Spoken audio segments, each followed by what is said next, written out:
واقعا سوال اساسی که همیشه پیش میاد اینه که از کجا باید شروع کرد و من نمیدونم از کجا باید شروع کنم و چطور باید شروع کنم ماجرا رو و نمیدونم چجوری باید پیش برم برای پیش برده کل حرفایی که میخوام بزنم و اون پروژه‌ای که تو ذهنم هست جلو برم. اما یه چیز خیلی ساده میگم و امیدوارم که متوجهش باشین. چیزی که من متوجه شدم تو این چند وقت این هست که اگر قرار باشه معنایی برای این زندگی پیدا کرد، قبل از اینکه وارد فضای در واقع پیدا کردن معنی برای زندگی من میخوام فرو برم، به این فکر میکنم که خودم رو توی لوپی بندازم که از این لوپ به این راحتی ها بیرون نیام و سعیمو بکنم که تو این لوپ بمونم تا حدودی از معنا رو برای خودم نگه دارم. و بهتره که تو این لوپ هر کسی که میخواد و دغدغه اینو داره که وارد معنا بشه و واقعا متوجه معنی زندگی بشه، تو این لوپ خودشو بندازه و از این لوپ فعلا بیرون نیاد. و من هم حقیقتا دغدغم همین هست و فعلا معنی رو تعریف میکنم در جستجوی معنی بودن و همین که من خودم رو در جستجوی معنی میپندارم، به نحوی داخل یک فضای فرو میرم که بی معنی نیستم و خب هرچند با معنی هم نیستم. پس این برای شروع زندگی و شروع پروژه‌ای که میخوام آغاز کنم و این گونه میشه حداقل پیش برد کار. اما قرار اینجا تو این سلسله ویدیوها چه اتفاقی بیفته؟ اول از همه بگم که من اصلا معتقد به یعنی حداقل فضای ذهنی که دارم اصلا این سمت و سو نیست که حتما ویدیویی ضبط کنم و کاری بکنم، اما سعی میکنم که چیزی رو به یادگار بذارم و چیزی رو حداقل کنار کاری که دارم انجام میدم حداقل به صورت شفاهی نگه دارم که بعداً بتونم این یادداشت‌ها و این چک نویس‌ها و چرک نویس‌ها رو برگردونم به سمتی که بشه به یک اثر حداقل ملموس و متقن حداقل بشه بهش نگاه کرد. بنابراین چیزی که از اولین مقدمه‌ای که میخوام بگم اینه که شاید خیلی جور در نیاد اینکه کسی که دنبال معنی هست بخواد در مورد معنی صحبت کنه، اما بیایم اینجوری تعریف کنیم کارو که من دلم میخواد که توی فرایندی دخیل کنم اون کسایی که حداقل دارن منو دنبال میکنن و اون کسایی که میفهمن من چی میگم رو توی فرایندی حداقل دخیل کنم که کمتر احساس تنهایی بکنن و باعث بشم که اونها هم کمتر احساس تنهایی بکنن و فکر میکنم این خودش خیلی ارزشمنده و درسته و دقیقه. به همین علت هم خیلی خارج از فضای این حرکت نمی کنم که بگم که یه وجهه خودپرستانه و یه وجهه مالی پشت این ویدیوها هست که قرار از دل این ویدیوها یا به اون اثر خودپرستانه و منزلت بخشی که خب خیلی ها به خاطرش ویدیو ضبط میکنن دارم میپردازم، یا قرار مثلا از این ویدیوها سرمایه اندوخته بشه برای بنده یا نه. و کل این چیزی که میخوام بگم این هست که من خیلی دلی دارم الان این سلسله ویدیوها رو ضبط میکنم برای کسی که مثل من واقعا نمیدونه که چه غلطی داره تو این زندگی میکنه و چه کاری داره پیش میبره تو این زندگی و چه فضایی داره درست میشه تو این زندگی و چه چیزی وجود داره تو این زندگی براش و واقعا برگرده به اون سوال اساسی که من اینجا چه غلطی میکنم و اینجا کجاست. و سوال خیلی جدی این هست. من همیشه دغدغه‌م این بوده که در مورد این ماجرا صحبت کنم و خارج از این ماجرا هیچ وقت حرکت نکنم. سعی میکنم تو ویدیوهای کوتاه زیر 10 دقیقه ولی متناسباً هولوش همون 10 دقیقه جلو برم. کیفیت ویدیوها خیلی احتمالاً بالا نخواهد بود، ادیت و کات و کاور خاصی نخواهد داشت مگر که تو یوتیوب بخوام بذارم شاید یه کاوری روش بذارم و یه مثلا یه بحثی مطرح بشه همینقدر حدی که یه جای ویدیو ثبت بشه حداقل تو فضای ابری که پلتفرم‌های رایگان دارن در اختیار ما میذارن و شاید بعدها یا جلوتر هر چند قسمتی یک بار که جلو میرم یه پادکستی توش در بیارم و یه خورده سر و شکلش بدم صرفا. ولی سوال اساسی که الان مطرحه و تو این 4 دقیقه سعی کردم که متوجه بشید که پرسش اساسی من از این ویدیوها چه هست، این هست که معنی زندگی چیه. و خب سخت هست که به معنی بپردازیم، اما من فکر میکنم که اون تفسیری که از معنی وجود داره به همون تعبیری که کلمه مینینگ به ما میده 3 تا چیز رو در واقع میتونه شامل بشه و اون 3 تا چیزی نیست جز مسئله اول مسئله ادراک و فهم این که یک چیزی چه هست و معنی یک چیزی چه هست. مسئله دوم این که بدونیم هدف اون ماجرا چه هست و مسئله سوم هم اگر همون کلمه مینینگ رو در نظر بگیریم به چرایی ماجرا میپردازه. و خب هر 3 تای اینها در واقع میتونه مسئله معنی رو برای ما حاصل کنه. چه اتفاقی حالا برای من میفته اینجا پا چیکار کنم؟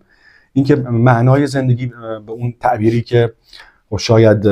خیلی ساده در کتاب‌های روانشناسی وجود داره و در کتاب‌های زرد وجود داره و در کتاب‌های عامیانه وجود داره و در رمان‌ها وجود داره و در ادبیات وجود داره و در سایر نوشته‌هایی که اطراف ما و کتاب‌هایی که اطرافمون هست وجود داره، این هست که خب یه چیزی هست به اسم زندگی، یک سری عناصر داره و یه سری عناصر از پیش تعیین شده داره که خب میتونه عشق باشه، مسیر زندگی باشه، فرزندآوری باشه، کار باشه، شغل باشه، استرس باشه، موقعیت باشه، منزلت اجتماعی باشه، اتفاقهایی که در زندگی قرار بر ما بیفته باشه، ازدواج باشه، رابطه های ما باشه و دوست باشه، مسئله ترس باشه، مسئله اضطراب باشه، مسئله مرگ باشه و در مورد همه اینها صحبت میکنن. اما وقتی که توی یک وضعیتی قرار میگیری که معنی سر جاش نیست و تو نمیدونی دقیقاً معنی چیه و معنی زندگی چیه، تو هیچ وقت نمیتونی اون مواجهات دقیق رو با اینا داشته باشی و واقعا از خود میپرسی که من چرا توی این تردمیلی که اسمش از زندگی سوار شدم و من نمیدونم انتهاش کجاست و به یه انتهایی برای ما ترسیم کردن که خود دسترسی هم بهش نداریم، به اسم پایان و به اسم مرگ میشناسیمش و خب مواجهاتی وجود داره با اون مسئله که از دور از ذهن ماست و مواجهاتی هم که باش هست یا به صورت یک تجربه های فراواقعی معنوی ازش یاد میشه یا قاعده هایی براش میچینن که خب خیلی نزدیک به اون چیزی نیست که ما همیشه میپنداریم و فکر میکنیم. بنابراین قبل از اینکه وارد این ماجراها بشیم و قبل از اینکه اصلا بخوایم حرف بزنیم که چیه، باید تو اون وضعیت نهیلیستی که ما رو میبلعه و به نحوی ما رو وادار میکنه که حداقل پرسش کنیم چرا و چگونه در این مکان و زمان قرار گرفتیم و پرسش کنیم از معنای زندگی، در واقع ما رو به این سمت میبره که حداقل تو این نقطه وایسیم و ضروریات این ماجرا همین هست که به معنی فکر کنیم و حداقل معنی رو تعریف کنیم. من وقتی که مواجهه‌مو میخوام داشته باشم نسبت به معنی، شاید توی پروژه‌ای که شروع کردم به سمت ادبیات برم، به سمت فلسفه برم، به سمت چیزی که عرفان میخواد بگه برم، ولی و یا به سمت چیزهایی که حداقل گفته شده و در واقع کامان سنس اون رو پذیرفته شاید حرکت کنم. اما حقیقت امر اینه که دوست دارم که از نقطه‌ای شروع کنم که انسان اندیشنده بهش پرداخته و فکر کرده و معنی اون هم از دل چیزی به اسم فلسفه در اومده. بنابراین معنای زندگی رو در فلسفه دنبال میکنم برای اول کار و بعد به جاهای دیگه سر میزنم. کما اینکه اینقدر این جیب فلسفه رو فراخ و گشاد میگیرم که حتی میتونم به نحوی در همون تعریفی که از فلسفه دارم و قطعا هم به این زودی ها بیانش نمی کنم، چرا که باید به یه جاهایی برسیم و بعد بیانش کردیم ماجرا رو، حداقل توی اوایل ماجرا و توی اون چیزی که اول ماجرا هست این رو اعلام میکنم که شاید اگر چیزی به اسم ادیان شرقی رو من دارم نگاه میکنم، ادیان شرقی نمیبینم و فلسفه شرقی نمیبینم و فلسفه بودایی میبینم و فلسفه چینی میبینم. بنابراین کسی مثل کنفوسیوس رو فیلسوف میدونم، کسی مثل بودا رو فیلسوف میدونم و همینطور خب وقتی به سنت‌های غربی نگاه میندازیم حداقل توی این مسیر در واقع منطق فلسفه های شرقی که نگاهی و یه استوپ‌های احتمالاً روی فلسفه کنفوسیوس داریم در حد خیلی کوتاه و بعد هم احتمالاً یک وضعیت نابسامانی گرفتار خواهد کرد ما رو فلسفه بودایی که درونش فرو میریم و احتمالاً به زودی ها هم نشه ازش در رفت و خطرناک میکنه کار رو، برای اینکه خب طولانی میکنه ماجرا رو و پیش میبره به سمتی ما رو که نتونیم از دل فلسفه بودایی حداقل بیرون بیایم، چون دسته‌بندی هایی براش مواجه میشیم که تو اون دسته‌بندی ها فلسفه بودایی میشه گفت در واقع پایه‌ای برای اون دسته‌بندی هاست و همین اول کار اگه بخوایم دسته‌بندی های متفاوتی رو برای فلسفه هایی که مسئله معنی رو دنبال میکنن بعد برگردیم بگیم که در واقع 3 دسته اصلی وجود دارن که به طبیعت و طبیعت باوری قائلن و چیزی رو ماورای اون حتی حدس و گمان هم نمیزنن و اینا طبیعت باورهایی هستن که یا چیزها رو عینی میبینن یا چیزها رو ذهنی میبینن، اما در این مورد این و یا چیزها رو چیزی بینابین این دوتا میبینن و نظری های فراطبیعی رو داریم و یا حرفهایی در فلسفه داریم که ماورای طبیعت حرکت میکنن و ماورای طبیعی هستن که خب ادیان تو اون دسته قرار میگیرن و در مورد اونها حرف میزنن. اما طبیعت باورهای ذهن‌گرایی که داریم در موردشون حرف می‌زنیم تو این دسته‌بندی اولیه به نحوی کسایی هستن که معتقدن چیزی فرای این زندگی که توش هستیم وجود نداره و هر آنچه که در زندگی خودشون میپندارن خارج از امور ماورایی هست و در واقع معتقدن که هر آنچه که ما حس میکنیم و هر آنچه که ما در مورد زندگیمون از در مورد پرسش معنی زندگی چیست بهش پاسخ میدیم و از دل ذهن ما میگذره و در واقع بسیار سوبژکتیو هست، اون در واقع احصا کننده شرط معنی زندگیه و معنی زندگی رو تعریف میکنه. در مقابل اینها طبیعت باوری هستن که معتقدن که باید چیزها عینی باشه، یعنی شما بر روی جهان خودتون تاثیر بگذارید اگه معنی دارید برای زندگی خودتون تعریف میکنید و باید به نوعی اگر یک ارزش عینی تو این جهان وجود داره، حالا این ارزش عینی میتونه ارزش اخلاقی باشه، شما به نحوی دارید یک معنادهی میکنید روی امری که در جهان اتفاق میفته. و خب کسایی هستن که حد وسط این ماجران که خب تو این چند وقت هم توی فلسفه معاصر جمله هایی گفتن و تعریفی از معنی زندگی داشتن که خب اون تعریف معنی زندگی رو در حد وسط یک چیز سوبژکتیو و ابجکتیو و یا ذهنی و یا عینی نگه داشتن و کسی که خب سرآمد جمله‌ش هم سرآمد هست توی فلسفه اخلاق یا در فلسفه در واقع زندگی در معنا با کتابی هم که در همین در واقع حوزه نوشته، سوزان ولف هست که سوزان ولف میگه که معنا زمانی پدید میآید که مجذوبیت ذهنی به یک جذابیت عینی برخورد میکنه. بنابراین یک چیزی که در ذهن شما به نحوی یک جذابیتی داره و یک حد و حصری داره که شما رو جذب میکنه، اگر به یک در واقع جذابیت عینی در واقع برخورد داشته باشه و یا تأثیری در این جهان هم داشته باشه، به نحوی اون معنا بخش هست. یعنی کاری که هم از لحاظ سوبژکتیو به شما معنا ببخشه، هم کاری که تأثیری در امر واقع و جهان واقع داشته باشه و فکچوال باشه، به نوعی میشه گفت که امر معنیداری هست. و در کنار اینها، در کنار این سه تا دسته در واقع طبیعتگرا، ما دسته رو داریم که اینها در واقع معاور و طبیعت باورن و خب در واقع میشن دیندارها و کسایی که معتقد به امر دینی هستن و اینها خب در واقع معتقدن که خدایی وجود داره. فرق می‌باست که به نحوی از آنها ایمان داشته باشه و باور داشته باشه، یعنی در یک ساحت متافیزیکی میگن که خدایی هست خارج از ما، در یک ساحت معرفتی میگن ما مقوله‌ای به اسم باور یا ایمان رو داریم، در واقع ایمان دینی رو داریم، و بعد هم در یک مقوله اخلاقی میگن بر متناسب با اون چیزی که دین برای ما تعریف کرده زندگی میکنیم. بنابراین معنای ما در سه ساحت متافیزیکی و معرفتی و اخلاقی حضور داره و این خیلی کارو برای اون کسایی که در واقع دنبال معنی زندگی هستن راحت میکنه و چه خوب و چه عالی کسایی که واقعا از این مسیر سرراست و مستقیم به اون اوربت الوثقایی که خود مثلا اسلام داره مثلا دمش حرف میزنن چنگ میزنن و دارن معنی رو به دست میارن. ولی خیلی هستن که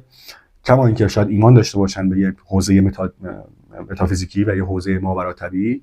شاید در واقع اون و یا حتی ایمانی هم داشته باشن، شاید معنادهی تو زندگیشون معنی نداشته باشه و خب اونجاست که شاید ساحت‌های اخلاقی رو به عنوان بخش معنا بخش زندگی قبول ندارن. بنابراین وقتی این ستا رو دسته‌بندی می‌کنیم به این ماجرا برمی‌خوریم. اما یه تفکیک دیگه من در کتاب‌هایی که حالا نویسنده‌ای که دنبالش می‌کنم و حتما در موردش حرف می‌زنم، جایی که داره می‌خواد از دل فلسفه و فلسفه معاصر حرکت کنه و بسیار شیوا و با یک مخاطب عامی داره صحبت می‌کنه و داره با اون مخاطب عامی داره ارتباط می‌گیره که خیلی راحت شد از فلسفه هم دور باشه حرف می‌زنه و اون به ذهن من نزدیک‌تره. و اسم اون فیلسوف هم تادمی هست که اتفاقا یه کسی که حالا میشه گفت پیگیر فلسفه سیاسی پست مدرن هم بوده در دوره در واقع تدریسش در دانشگاه. یه فیلسوف آمریکایی هست که خب تادمی یه فیلسوف آمریکایی که در واقع پیگیر این ماجراها بوده و شاید پست مدرن ها رو بیشتر داره در واقع بررسی میکنه و جلو میره، اما وقتی تو حوزه معنا جلو میره و میخواد در مورد نیهیلیسم صحبت کنه به نحوی داره سعی میکنه که یه چیزایی رو پیوند بزنه و یه شبکه‌هایی از شبکه‌های معنایی رو وارد ماجرا میکنه و در واقع از روایت استفاده میکنه. اینجاست که ادبیات انگار پیوند میخوره به ماجرای معنابخشی زندگی و خب اونجا تادمی در واقع یه بحثی رو داره در کتاب دومش که حالا ادامه اون ماجرا هست که در واقع فلسفه ها رو در دنیا در مواجهه با بی‌معنایی و نیهیلیسم به دو گروه تقسیم میکنه. فلسفه هایی که آسیب پذیری و در واقع شکننده بودن ما انسان ها رو میپذیرن و فلسفه هایی که شکننده بودن و در واقع شکنندگی و آسیب پذیری ما در مقابل چیزها که در این جهان وجود داره و از جمله همون اسید خورنده نهیلیسم و بی‌معنایی در واقع مقابلش هست رو نمیپذیرن و یا به نوعی اون رو انکار میکنن. خب از جمله مثلا میشه اسم برد برای فلسفه هایی مثل فلسفه بودایی، فلسفه زن، فلسفه های هندو یا سایر فلسفه ها مثل فلسفه کسایی مثل حالا حتی میشه گفت در غرب کسایی مثل شوپنهاور، به فلسفه های دینی یا در واقع کسایی که فلسفه اگزیستانسیال هستن مثل کیرکگور که در واقع به نحوی حرف از پرشای ایمانی میزنن. اینها در واقع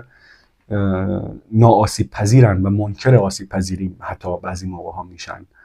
و معتقدن که در یک وضعیت باید قرار بگیریم که در یک وضعیتی میتونیم حالا با اون وعده هایی که توی حرفاشون میزنن میگن قرار میگیریم که ما آسیب ناپذیر میشیم و در واقع اینها انکار کنندگانی هست، انکار کننده های شکنندگی ما در زندگی میشن. همینجوری که در فلسفه بودایی ما به یه جایی میرسیم که در واقع به یک نامنی میرسیم یا آتنامنی میرسیم که به اصطلاح اون دیگه وجود نداره، یا یک ناخودی میرسیم، یک وضعیتی میرسیم که نفی خود هست. و حتی در فلاسفه بودیست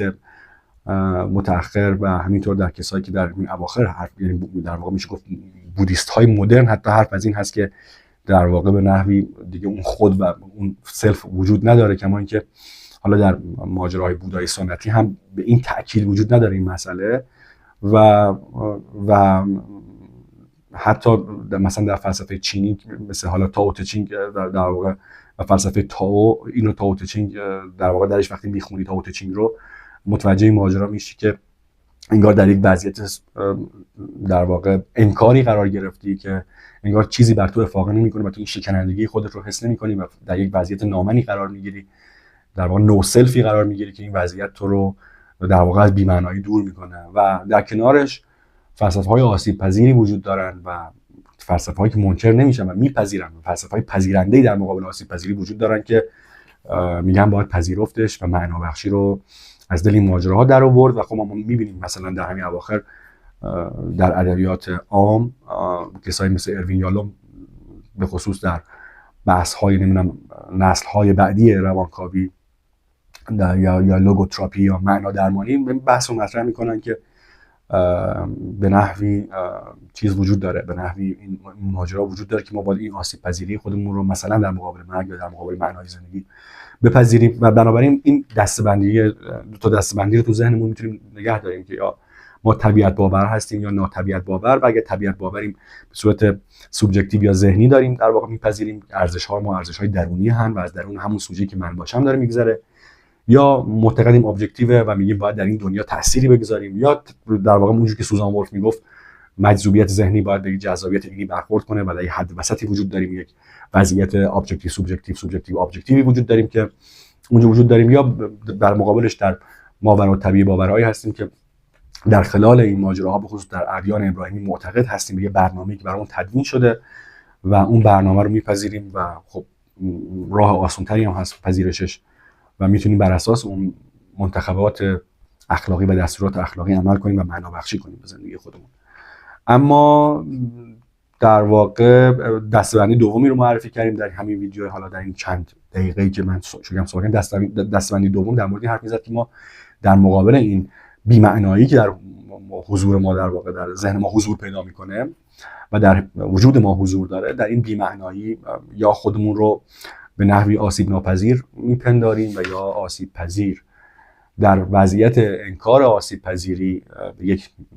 در فلسفه بودایی برای مثال به یک ناخودی نو سلفی یا بدون منی، وضعیت بدون منی میرسیم یا خودانگاری از من دیگر وجود نداره، یا در مثل تائو در واقع به یک سکونی میرسیم و سعی میکنیم بپذیریم که این نظم کیهانی در اطراف ما وجود داره و این نظم کیهانی و این چیزی که تائو همه چیز رو در بر گرفته ما با جزئی از اون باشیم، یا به نحوی در وضعیت آسیب پذیر خودمون رو میبینیم و در واقع مثل خیلی از فلاسفه‌ای که جلو رفتن اینجا جلو میریم. اما یکی از دلایل اصلی که من شاید نخوام بپذیرم که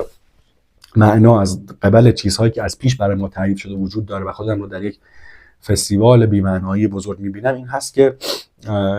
شاید معنا بخشی از دل زندگی در بسیاری از اندیشه ها و فلسفه ها از دل این میگذره که امر اخلاقی رو پیگیر باشیم و یا در واقع کار اخلاقی رو انجام بدیم، گفتار خوبی داشته باشیم، فکر خوبی داشته باشیم، عملکرد خوبی داشته باشیم، زندگی خوبی داشته باشیم و در این مسیر پیش بریم. در واقع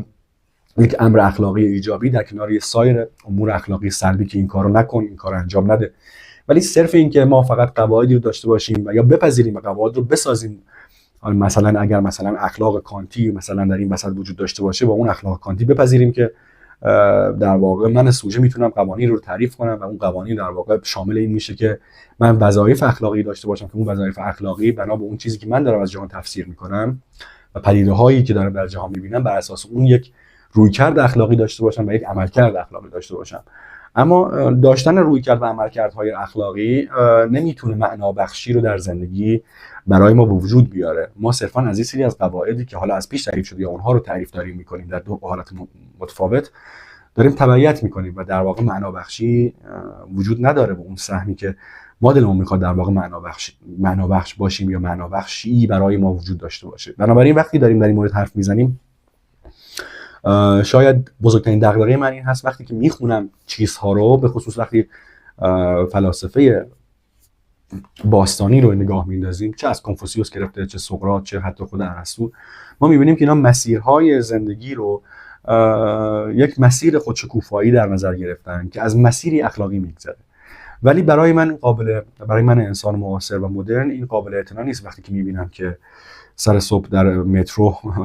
قیافه‌های عبوسی رو میبینم که ساعت 6 صبح از معنی تهی هستن و خودم هم در این وضعیت بی‌معنایی مشترک خودم رو با اونا همسنگ میبینم و همسر میبینم و وقتی این ماجرا رو میبینم در واقع درون مردابی از یک نهیلیسم خورنده فرو میرم که بیرون رفتن ازش کار راحتی نیست و چه بسا چند روزی من رو درگیر خودش بکنه و من رو اونجا نگه داره. و خیلی از ماها میدونم که احتمالاً اونایی که دنبال این ماجرا هستن این رو میبینن که درون این باطلاق فرو میرن و هر دفعه چیزی زیر پایشون میذارن و این دوباره بیرون میان از این باطلاق و دوباره چند روز بعد، چند ماه بعد، چند وقت بعد در اون وضعیت گرفتار میشن. و اینجاست که شاید رویکرد اخلاقی و عملکرد اخلاقی و در واقع انجام دستورات یا وظایف اخلاقی نمیتونه به اون معنی معنا بخش باشه. شاید حس خوبی بیاره و وضعیت خوبی برای ما درست کنه و یا احساس خوبی رو برای ما درست کنه، اما در واقع وقتی پرسش میکنیم از خودمون که این معنا بخش بود برای زندگی ما، در واقع ما رو راضی نمیکنه و ما رو به یک سمت سو فرو میبره که خیلی هم معنا بخش نیست و این برای ما در واقع اون خورندگی اسید نهیلیسم رو به نحوی بیشتر میکنه. خب این از اول ماجرا یک مقدمه و من سعی میکنم که در ادامه معنای زندگی رو از دل فلسفه سعی کنم بیرون بیارم. شاید منقطع بشه جاهایی، اما سعی میکنم که فعلا یک سیر فلسفی داشته باشیم و جلو بریم، از ماجرای حداقل شرق شروع کنیم و بعد برسیم به ماجرای غرب. قاعدتا 3 تا فیلسوف مثل کنفوسیوس، بودا و حالا تائو رو در واقع اون رو پیگیری میکنیم، یا فلسفه بودایی، فلسفه کنفوسیوسی و فلسفه تائو. بعد به نحوی سقراط، افلاطون، ارسطو خواهیم رسید، آکویناس، مونتنی، دکارت، اسپینوزا، شوپنهاور، کیرکگارد و برسیم به ماجرای نیچه که احتمالا اونجا هم گرفتار خواهیم شد و بعد شاید برسیم به یه جایی به معاصرایی مثل حالا کامو شاید یا هایدگر که اونجا هم البته من خیلی کوتاه و خیلی سریع ازشون رد میشم که بتونیم پروژه رو جلو ببریم و پروژه رو به یه جایی بهتر برسونیم. هدفم این هست که بعد از اینکه این ماجراها تموم شد و این در واقع یک سری از فلسفه، در واقع یه سری از فلسفه مرور شد، یک سیر زمانی و خطی از فلسفه مرور شد، به نحوی یعنی در واقع به نحوی یک وضعیت تاریخ فلسفه‌ای داشته باشیم برای مرور معنای زندگی. وقتی این مرحله تموم شد سعی می‌کنم که در واقع فرو برم توی یه بحث‌هایی مثل فلسفه بودایی، مثل ماجرای در واقع فلسفه معاصر و کتاب‌هایی مثل کتاب‌های تادمی، مثلا میگم اونجا در موردش شبکه‌های روایی و سهمشون در معنی صحبت کنم و اونجا این کار رو جلو ببرم تا ببینم چی میشه. خیلی ممنونم که 25 دقیقه من رو تحمل کردین. برای اولین بار سعی می‌کنم ویدیوها رو کوتاه‌تر کنم و کار رو جلو ببرم. امیدوارم که به درد شما بخوره و حداقل با من تو این سفر همراه باشید. من همین رو بگم که هنوز خودم به معنایی نرسیدم، اما همین که در جستجو باشم خودش معنی بخش هست. امیدوارم که به شما هم کمک کنید که تو زندگیتون در واقع واجد معنی بخشی بشید.